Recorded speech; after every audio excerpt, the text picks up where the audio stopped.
Nguli wa Bongo Flava King Kiba Alikiba, huyu mwamba nadhani Bongo Flava anaitumikia vyema zaidi.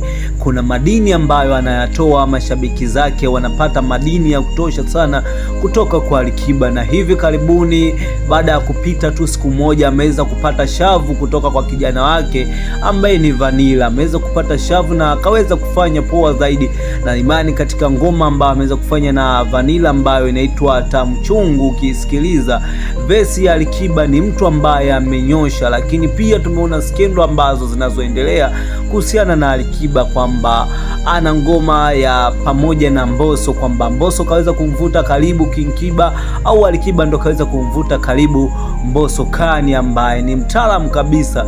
Kuna ngoma ama kuna ujio wa ngoma ambao tunausubiria kutoka kwa Alikiba pamoja na Mbosso.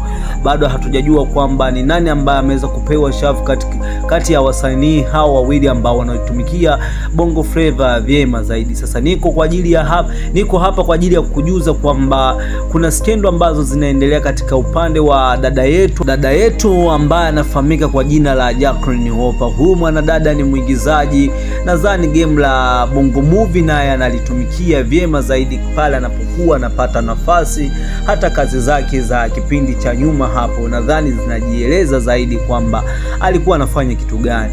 Kati ya interview moja ambayo amekuja kufanya na ameweza kupost katika upande wa page yake ya Instagram, lakini pia Insta story, kaweza kuandika maandishi mengi zaidi ambayo yalikuwa yanajieleza kwamba kati ya wanaume ambao aliwahi kupita nao ama wanaume ambao amewahi kukutana nao, Alikiba ameweza kupewa nafasi ya kwanza, kwa maana ameweza kukumbukwa zaidi. Hii kidogo imeweza kushtua baadhi ya watu ambao wameweza kupita na Opa kwamba wao haikuwa kitu chochote baada ya kukutana na Opa, au Opa anasubiri tena aje atangaze ama aje kuongea kwamba kuna mtu mwingine ambaye anamappreciate ukiachana na Alikiba.